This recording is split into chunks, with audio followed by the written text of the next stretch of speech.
breaks my heart. I want you to know I'll take care of your daughter.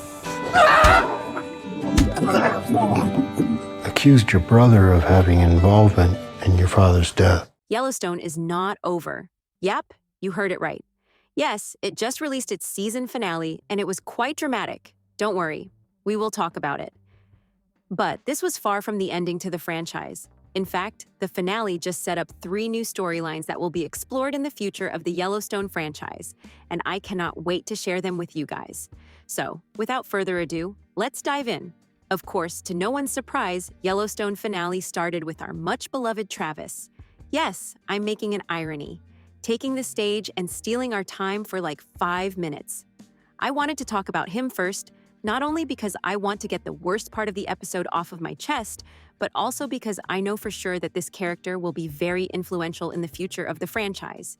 Yes, unfortunately, this is not the last time we are seeing Travis. Based on his interaction with Teeter alone, you can understand that he will be the new John Dutton of the franchise. I know, even saying this out loud breaks my heart, but this is the truth. Travis will be the leading character of the upcoming 4/6's show, and our poor Teeter and Jimmy will work for him. Jesus, I still cannot believe that this is the result we come to. Are you still excited to watch the 4/6's after hearing about all these? Let me know in the comments. Now, on to the much more exciting parts. Well, first of all, we need to talk about the elephant in the room. Jamie is dead. Yes, he is truly dead with no doubts or suspicions surrounding his murder. And I have to admit that this was a terrible way of getting rid of this controversial character. Like, feel free to fight me in the comments, but this is how I feel about it. As you all know, I'm not a fan of Jamie, but he didn't deserve to be killed off this way. It was so rushed, so abrupt, they didn't even get a proper conversation. Like Beth said, I'm going to kill you, and by the way, we sold the ranch. And Jamie said what really, oh my god, I'm shocked now, I want to kill you as well. Then there was the fight, and of course, Rip gets in at the perfect moment. And that's it. That's how Jamie has gone after all these years. First of all, I'm not convinced on why Jamie had to be killed. Like, he did not order his father's killing. We all know that. Also, he was a teenager when that abortion incident with Beth took place, so I'm not sure if it is enough to kill a person. Yes, he is a terrible son and brother, but was he supposed to be killed really? Like, do you think his killing is justified? Personally, I have doubts. But let me know what you think. Plus, can someone explain all that milk in Jamie's fridge? Did we ever get it mentioned in the show that he has a secret obsession with milk, or what? Anyway, he is gone, and I'm still a bit bitter about it, mostly because I would have loved to see him in the future of the franchise. Now, one thing that did not sit right with me was the role of Rip in all these. A part of me feels like his part in the entire season was cut off. Like, he didn't have a revenge talk with Jamie. He didn't even feel the necessity to take John's revenge. Is it just me? Or was Rip not that much of a fan of John after all? I did not like his approach to the funeral. I did not like that he did not want Beth to take John's revenge. I did not like to see him sidelined so much by the other characters, especially Travis. Speaking of Travis, I truly believe that Taylor Sheridan was getting jealous of how popular Rip Wheeler got, and thus decided to give him limited screen time and limited importance in the show in general. And I'm mad at him for this. But let me know what you thought about Rip's presence in these late episodes in general. Other things that bothered me about Jamie's death were the fact that Rip and Lloyd could carry that body in the daylight without any worries that someone will see them. Like, the show feels like fantasy series at this point. Also, how did they get rid of all of Jamie's blood on the floor? Like, are forensic departments in Montana not working? Plus, how come the detective did not get suspicious over Beth for invading Jamie's home and Jamie disappearing right afterwards? I believe everyone just played it along just to move the story forward and leave the rest for the upcoming shows, which I will talk about in just a second. But let me know what you thought of all these.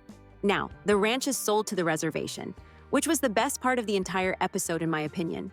Seeing Thomas Rainwater tearing up was priceless.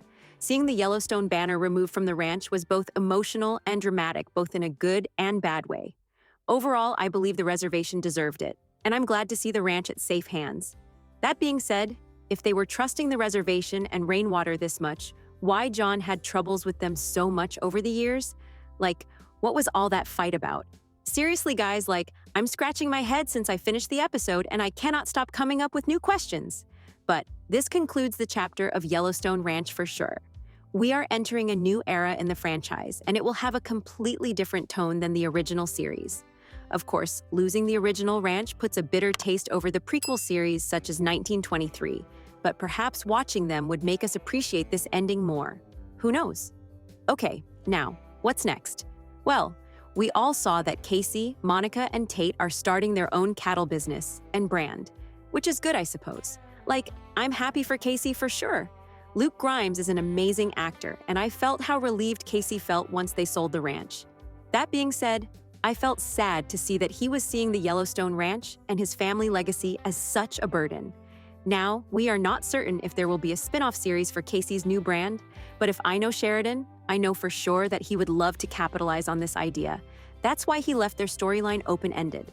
Plus, can we agree on the fact that Monica is yet another character alongside Rip, whose entire character arc was cut off? Like, how many words did she spoke throughout this entire season? Perhaps 5?